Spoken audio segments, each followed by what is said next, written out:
ஜவ்வரிசி சிக்கன் கேள்விப்பட்டிருக்கீங்களா? இது நம்ம பிக் பாஸ் அன்ஷிதாவோட ரெசிபி தான். இது ஒரு பியூட்டிஃபுல் ரெசிபி, அதனால தான் உங்க கூட ஷேர் பண்றேன். பிளஸ் இது ஒரு 1 பாட் ரெசிபி, யார் வேணாலும் டக்குன்னு செஞ்சிடலாம். சட்டில நல்லா வாஷ் பண்ண 1/2 கிலோ சிக்கன், 4 பச்சை மிளகாய் இந்த மாதிரி ஸ்லிட் பண்ணி சேர்த்துக்கோங்க. 2 டீஸ்பூன் இஞ்சி பூண்டு பேஸ்ட், 10 சின்ன வெங்காயம், ஒரு நார்மல் சைஸ் வெங்காயம், கூட கருவேப்பிலை சேர்த்துக்கோங்க. இதுக்கு 1/2 டீஸ்பூன் உப்பு சேர்த்துக்கிட்டீங்கன்னா கரெக்டா இருக்கும். இப்போ இதுல 2 டேபிள் ஸ்பூன் தேங்காய் எண்ணெய் சேர்த்து கையில நல்லா அழுத்தி பிசைஞ்சுக்கோங்க. இது என் கையிலன்னு பார்க்கும் போதே உங்களுக்கு தெரிஞ்சிருக்கும். இது அன்ஷிதா கையில அவங்களே செய்யற ரெசிபி தான். இப்போ இதுல 1 டீஸ்பூன் சீரகத்தூள் சேர்த்து ஸ்டவ் ஆன் பண்ணுங்க. நல்லா ஒரு 5-6 நிமிஷம் பரட்டி விட்டுட்டே இருங்க. அடுத்து மீடியம் ஃப்ளேம்ல மூடி போட்டு ஒரு 5 நிமிஷம் அப்படியே வேக விடுங்க. ஓவர் நைட் ஊற வச்ச 3 டேபிள் ஸ்பூன் ஜவ்வரிசி மிக்ஸி ஜார்ல சேர்த்துக்கோங்க. இதுல கொஞ்சமா தேங்காய் பால் விட்டு நல்லா மையா அரைச்சிருங்க.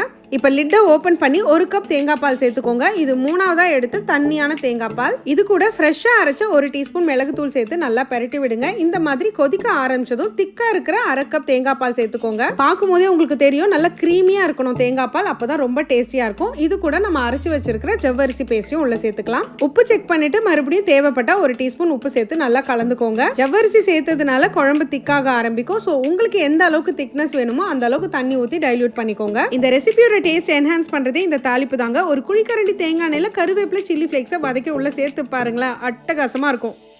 எப்படி?